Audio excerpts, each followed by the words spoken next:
What is up, my friends? Hope everyone out there had a great weekend. Welcome back to another episode of That's Right, I Said It. So for me personally, my Kratom taper went down to 3 grams over the weekend. I was able to remain strong, staying at 3 grams both days. Today will be my first day breaking under 3 grams. So today, once it's all said and done, I'll take 2.5 grams of Kratom for the day. And to be honest, at this point, I'm not experiencing a lot of withdrawals. I am still doing the things, I'm still doing the magnesium supplement, the vitamin C, the kava. I posted a video where I did a really hard exercise yesterday, jogged in the blazing hot sun. I was doing, dips and these different compound movements and squatting with weights, hitting the heavy bag. I did some jumping rope. The reason I post all of that stuff is not for bragging rights. Maybe a little bit, but mostly not for bragging rights. It is to help you guys fully understand how much of an important component to your taper or your withdrawal is exercise. And I'm not just talking about any exercise, and I beat this drum on here all the time, and I have some subscribers that beat the same drum. And I know a lot of guys on here are really, into getting that gym workout in and stuff. And listen, and this is not something that should just be completely delegated to your taper or your cold turkey process. These are habits that you should continue well after to remain off of said substance, right? Because as addicts, when you take away one substance, there's a hole there, right? There's a void. So what are you going to fill the hole with? What are you going to put in there? Some putty? Just stop it up. It'll be all right. Just stick some putty in there. And then I'll just, start doing more of this drug. No. It's not the best way to go about it. You fill it with something productive. Something that's going to add value to you at the end of the day. Exercise and having a healthy body is one of those things. So you don't just do it during your taper. You don't just do it during your withdrawal. Now, don't let me undersell the importance of doing it within your taper or within your withdrawal. I would say it's one of the most important things that you can do, is to stress your body and do whatever sort of strenuous physical exercise that you yourself can raise yourself to that level. Whatever level you can get to in terms of what is hard and challenging for you, what will make you break a sweat, what will get your blood pumping, that's what you got to do. And that'll play a big part in kind of helping to settle you down, naturally, because your central nervous system is just in shambles because you've been pumping it with these, opioid-like substances. I get it. Kratom's not an opioid. I get that. It's a plant. It is, but it's also labeled as a food. You see, I'm not very good at eye winking. A food, right? No. It's anatomic, pharmacologic makeup is a food. But we all know if taken in higher doses, what kind of effects you get from that.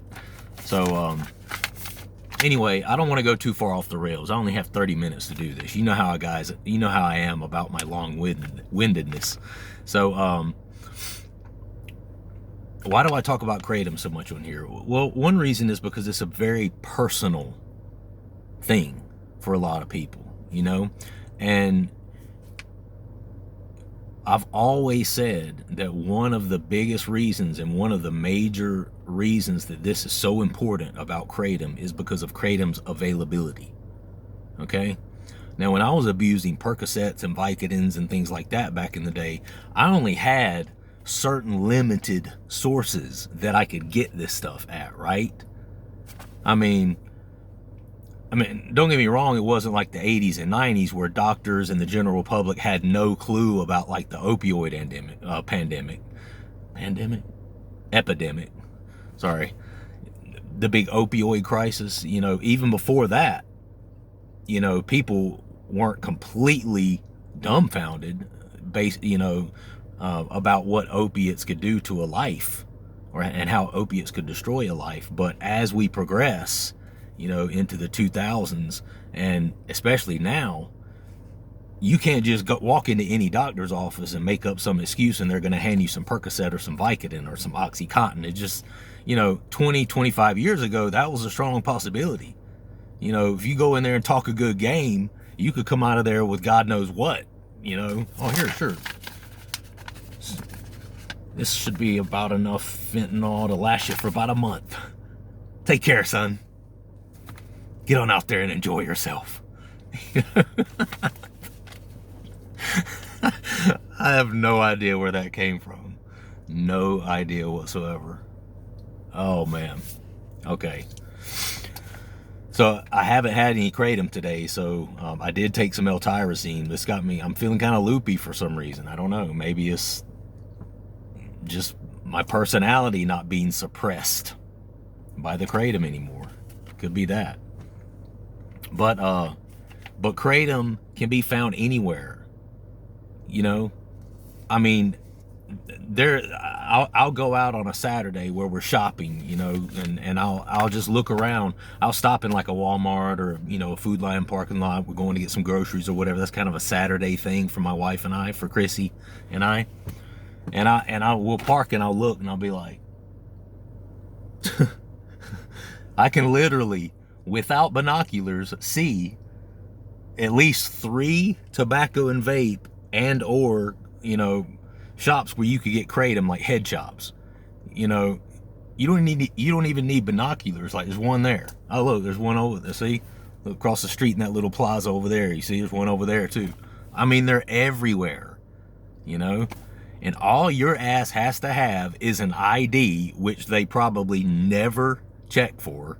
Well, I'm not gonna say that. I'm sure they probably do with, you know, younger kids. They don't check me, obviously, you know, but all you got to do is just show up and have the money, right? If you show up and you have the money, you know, the little 24-year-old, you know, pothead kid who can barely string 2 sentences together, who's ringing you up, is not going to question whether you should be taking these MITs or you should be buying this, you know, big ass kilo of Kratom. Like, you know, you sure you hadn't been to any other head shops today? You know, you haven't been head shop hopping, right? You know, people doctor hop. I used to do that when I was really bad in my Percocet and Vicodin days. I absolutely did. I would have all kinds of excuses as to why I needed to be there. Oh, you know, my back, or I trained the martial arts. I would use that when I was, you know, grappling, and this happened, and blah blah blah. Now I feel this pain. Man, it was just, you talking about something that'll wreck you financially and spiritually, and completely will wipe out and break down a person into nothing but bare bones and insecurities. That's it. You know, you want to be very unconfident. Is that a word? Or non-confident? Unconfident? If you want to figure out a surefire way to lose every bit of your confidence, be a drug addict and doctor hop and steal pills from people and do it. Yeah, it's on another level, bro. But a lot of people have never experienced something like that. And me, I'm a person who loves people. I'm a motivator. I, you know, really want the best for everyone that I come in contact with. And that, if that's one thing that I would love to say on my tombstone, you know, is that I never wished any ill will. I only wish prosperity and happiness for everyone. That's just who I am. You know, it's who I am at the very core. And I think that's why people like this channel. And also because I go on rants and I ramble. Like, none of this that I'm talking to you about right now is planned, but that's kind of what you have to do. in these situations. You know, that's how we support each other. You know, there's knowledge here. There's accountability too. You know, I mean, if you're taking, let's get real. You know, I had a guy a couple of weeks ago tell me he's taking 900 capsules of Kratom per week. I was like genuinely concerned for that guy. Like, dude, that's obviously a lot. And Kratom obviously has a ceiling. And you hear people talk about it on here. Oh, I was taking 50 grams and I cut to 25 grams just like that, and I didn't really have any problems. Well, the reason is because I've talked about Kratom's tipping point. It also has a ceiling. You can't get but so freaking high on it. And you get to a point, especially once you've amassed like the larger doses and you're up there in the 20s, the 30s, 40 grams per day, you know, your body is probably only processing 20 grams of that. The rest of it, you're just pissing it out or shitting, whichever you do more of. I don't know. But this is a true story, right? So if you just are constantly pushing those limits and pushing those boundaries, and you're a person that's taking a very high amount of it, then, you know, you're wasting, you know, a lot of that your body is not even utilizing. And so that's why when they go to stop, they can literally cut it in half, or when they taper, they can cut it in half. And it's like, I didn't really feel much effect from it. Yeah, because your body probably wasn't really using but 20, 25 grams of that Kratom power. When you get to, you're using that much of it, the more you use, the more your body's ability to process that Kratom decreases. You see how that works? You use more, your body's ability to be able to process all of that Kratom depletes, goes down, gets worse. So this 40, 50 grams that you might have been taking, you might have been getting 25 grams of use out of it, you know? But that's the way that tolerance is. When you build up a tolerance for something like Kratom, you get to points where you start to have more and more and more and more to make you feel how you felt when you were only taking half that amount a year ago, a year before. You know what I mean? So it's one of those things where that's the Kratom trap that people talk about, you know, where they just get blindsided by it. I didn't realize it was this addictive. Damn, dude. So, you know, I had somebody tell me about Kratom, and they looked it up, and, you know, they were like, yeah, man, it's akin to the coffee plant. It's like, you know, pretty harmless, dude, but it makes you feel good as hell, and blah blah. You know, I mean, there's two walks of people on this, and I actually wrote this down. There's two walks of people on this. One is a person like me who used to have a horrible addiction to Percocets, Vicodin, OxyContin, anything pain pill, opiate related. I was all about it. Right? It's like my fave, right? And so you take somebody like me, and then I learn about Kratom, and I see Kratom in a head shop window. I'm like, what's Kratom? Look it up. Oh, opiate replacement. Why would it be an opiate replacement if it didn't share some of the same similarities as opiates in feel, you know? And this is the first thing I thought when I saw Kratom. I've told the story before. My wife and I were on vacation in Bryson City, and you know, I was drinking a little bit at the time, but I had been, you know, completely free of like opiates. I mean, I had a couple here and there, like maybe once every couple of years or something. I would somehow get a hold of some, or somebody would give them to me, or one of us would have a surgery or a tooth pulled or something. We'd get a couple of Vikes, and I'd take, you know, I did of course take them when we did, but I never got into back and got a prescription to where I was using them on a regular basis. So I never, you know, I had the really bad addiction with Percocet and Vicodin in my late 20s and early 30s. I quit those a couple of different times cold turkey and went through some pretty serious withdrawals. So after that time in my early 30s where I quit Percocets and went through a really, really bad withdrawal, then until 43, 44 years old, you got probably a good decade there where I just, every once in a blue moon, I would take a couple if I got a hold of a couple, you know, that sort of thing. But I never started taking them to a point where I became physically dependent again. I never had any more withdrawals or anything like that. So that kind of lets you know I was not doing any extended use during that time.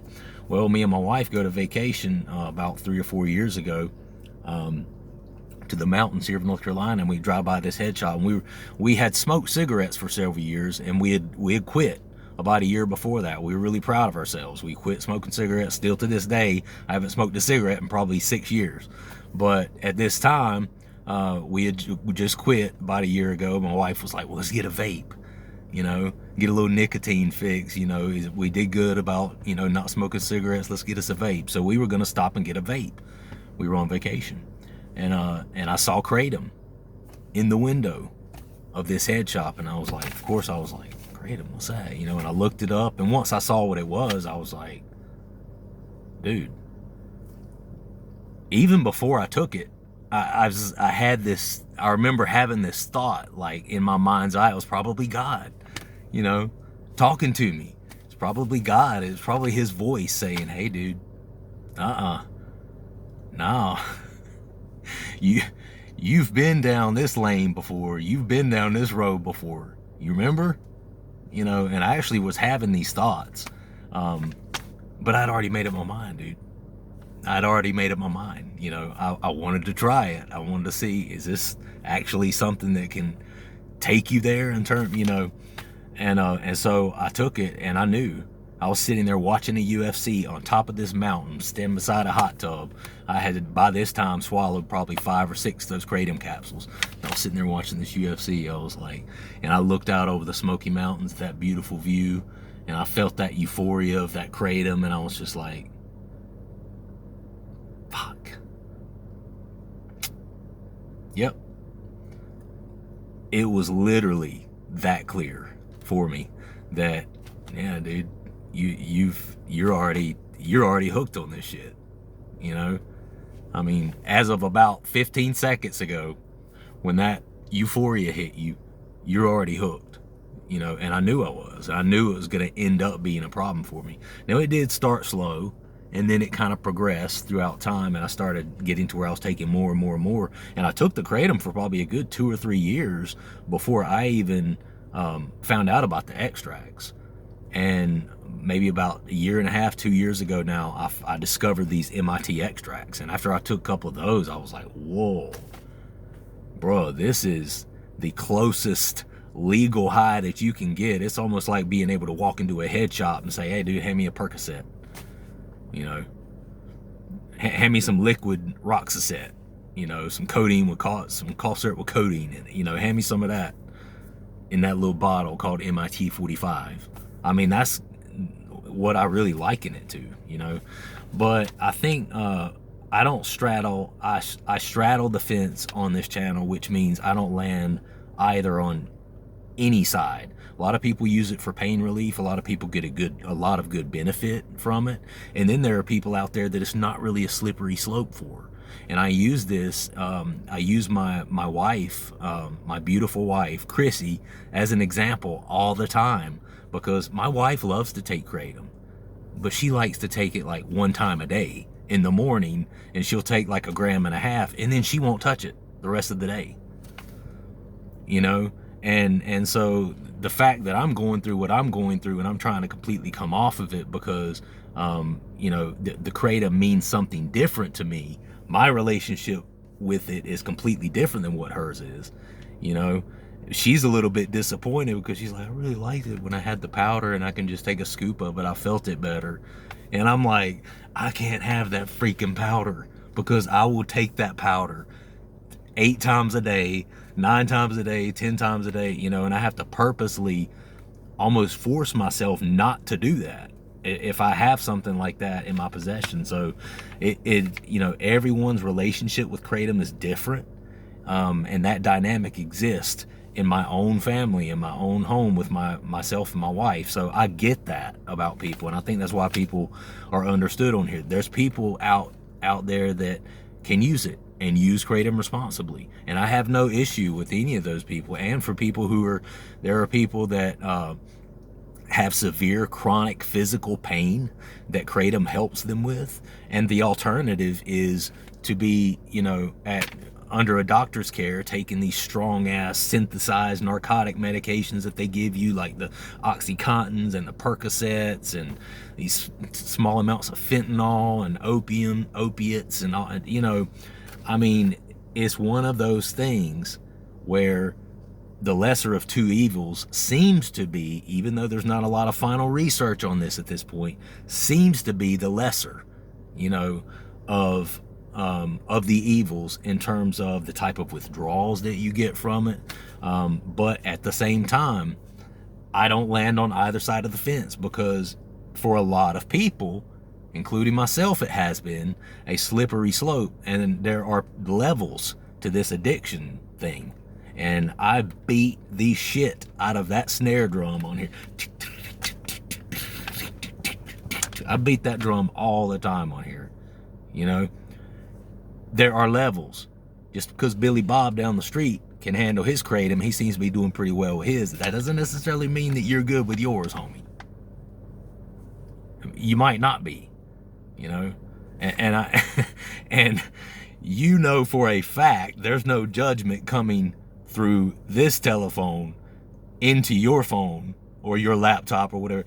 It's nothing like that, because I'm there. I've been there. I'm that guy. I'm the guy that, my wife can take it, but I really can't, because I tend to go overboard with it, right? And a lot of it's just it's about having the mental maturity and spiritual maturity, in my opinion, too, knowing that there's a higher power that wants something better for you than you to be locked into this, if you're one of those people that I'm just discussing, right? That really has a hard time controlling it, and then it becomes something that kind of becomes all-consuming in your life, and you are, in effect, slave, to it. And nobody wants to live that way, and that's kind of where I stand on this channel. There's people who are good with it. There's people who can use it responsibly. My wife being one of them. She's never had one tiny issue with interdose withdrawals, not being able to sleep because she didn't have Kratom, or her mood being low because she didn't have Kratom. She never has that. She never has that because she's never crossed that tipping point, right? Where she's physically dependent upon the substance. But how much time have I got? I'm 22 in. I should have some time. So I wanted to read, I think I covered everything right there that I wanted to talk about. I guess my point is, some people just hear it's this harmless cousin to the coffee plant. It's from somewhere in Asia and it's harmless. There are people on the flip side of what I just described about myself. There are people that just kind of blindly stumble upon it, and they think it's just this harmless thing. And maybe it can be for somebody like my wife, for somebody like Billy Bob up the street, who came over to your house a month ago and said he had taken some Kratom, but then Billy Bob doesn't take it but once every few weeks or so, just for the hell of it. He's not you, dude. He's not you. You're different than that. You're that guy that you're sitting on death row about to be executed. They hand you 2 Percocets, come back 30 minutes later after said Percocets are acting in your system, ask you how you feel, be it an hour from your own execution, and you can just look at them with a smile and be like, hey man, it's been a good life, bro. It's been a good life. It really has. And it's still a good life, despite what's happening in an hour, I mean, I'm that guy, and that's what those substances do for me, or at least that's how my brain interprets it, right? It can make the most mundane, like boringest ass sitting there playing bingo with a bunch of 90-year-old women, boring, be the most fun thing you've ever done in your whole freaking life. That's what opiates are for me, right? And a lot of you. So, but to those people who fall into that Kratom trap where they're not opiate heads, they're not people who have dealt with, fentanyl, heroin, Oxycontin, Vicodins, Percocets, like a lot of the heavier, pain narcotics. And these are a lot of people who don't even have those sort of backgrounds, they've messed around with a little alcohol, maybe a little weed in their life, you know, no big deal. And then they take this, they go and somebody tells them about this thing that you can just buy. Oh, right here. Oh yeah, there's one over there too, off you know, Lee Street. Yeah. Yeah, that one down, well, if you don't want to hit that one, there's one right around the corner there on 3rd Street too, and then one at the end on 2nd as well. So you can go wherever you need to, you know what I mean? They're like, yeah, go get you some. People go get it. And they're like, oh, that's cool, it's this powder. And wow, it gives you like, ooh, I like this. You know, this is fun. This is cool, you know, and it's kind of a social thing too. And then so they start dosing on it a few times a day, whatever, you know.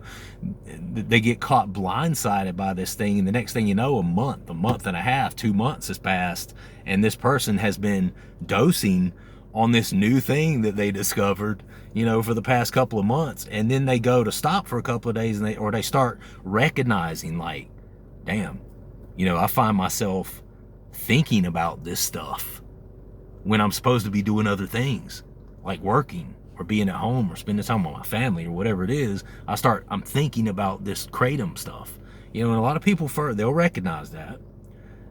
Kudos to them, because a lot of people go their whole lives and never recognize that. They'll recognize that, but then when they go to curtail their use or come off or stop altogether, they're like, holy shit, I feel like ass that's been run over by 18 semi-trailers in the past 30 minutes. That's what I feel like. And especially if it's a person who did it for a while and they've worked up a tolerance, you know, which is why I beat the whole MIT 45 drum on here.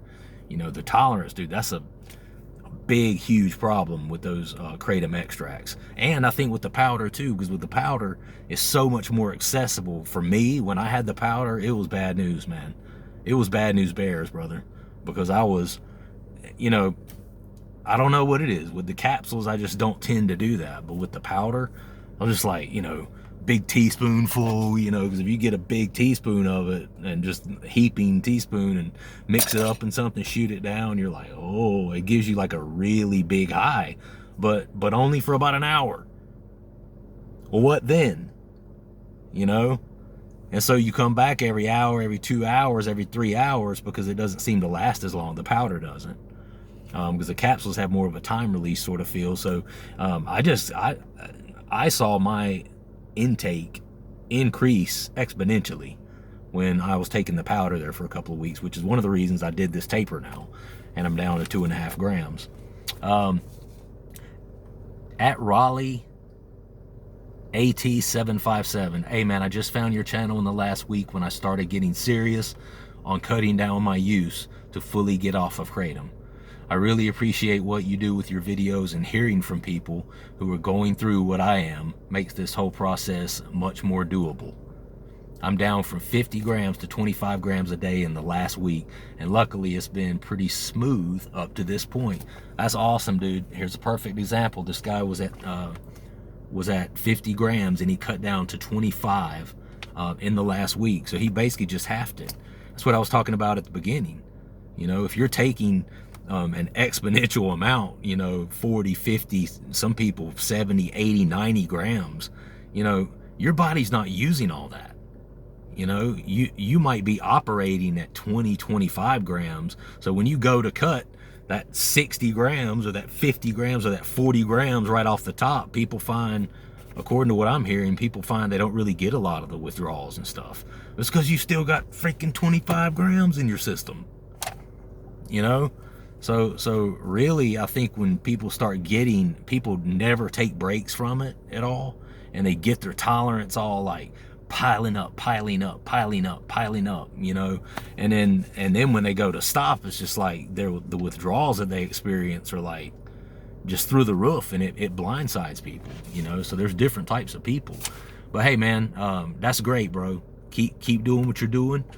Try not to change it, and you know, keep knocking that down. Matthew Cardon 4447, thanks for the motivation. I'm down to 4 grams too. I've had 2 grams today, and I will only take 2 tonight. I'm down from around 35 grams 10 days ago. I've been using it for 6 years, and it sucks, but it's by far been my easiest time quitting, And the reason must be that this time I'm hitting the gym till exhaustion every day, no matter how shitty I feel. I think the supplements and the eating lots of fruits, vegetables, and chicken have made this so much better than every other time I have tried to quit. This is tripping me out by how easy it is this time compared to every other time. If you have time to suggest hitting the gym as hard as you can before you decide to do a fast taper like this. He suggests hitting the gym. No, I completely suggest that. That's why I posted that video of me exercising and stuff, because it's a real thing, man, and I use it, and it helps a lot. Yeah, Matthew, thank you, bro. He also had a follow-up comment here that I wanted to read because I love getting this type of feedback on my channel, man. It says, thank you. I'm so glad I found this channel, and I love the way you run it. There is support, education, knowledge, encouragement, and accountability here. I truly feel like we are all doing this together, because we are. 100%, brother. Thank you, man. I love reading that, because that's exactly how I feel, you know. I just want everyone to be heard. I see to it that the community guidelines are followed here. No one's going to come on here and get bullied or, you know, picked on, because we're all at different levels with this shit.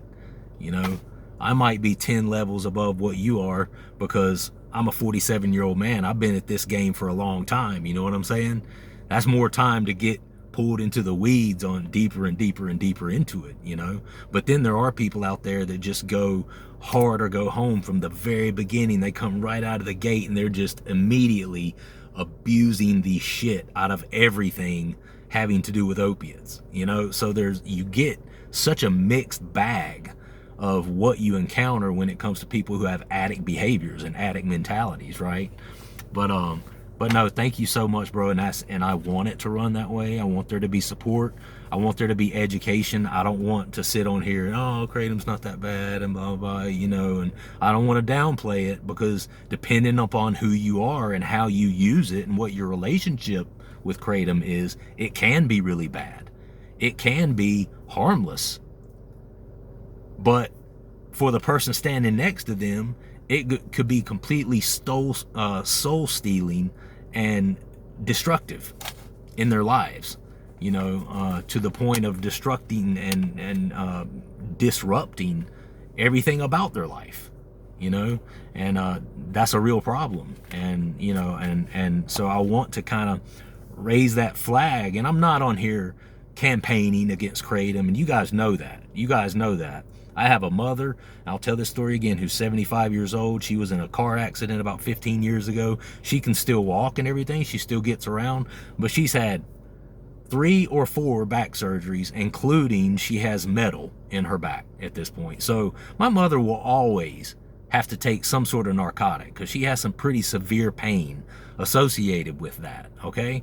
So I'm not a person who's ever going to get on here and say, you know, these are bad, this is bad. They all have their place and they all have their purpose, you know. But just because it's good for this guy doesn't necessarily mean that it's good for the next guy, right? So listen, I'm about to run out of time. I got some more that I'm going to go through on my next video. And I really appreciate you guys checking me out once again, and enjoy the rest of your Monday. Like the video, please subscribe if you enjoy this, and comment down below. We're very, very interactive on this channel, and we're here to support everybody. All right, I love you guys. I'll see you next time. Peace.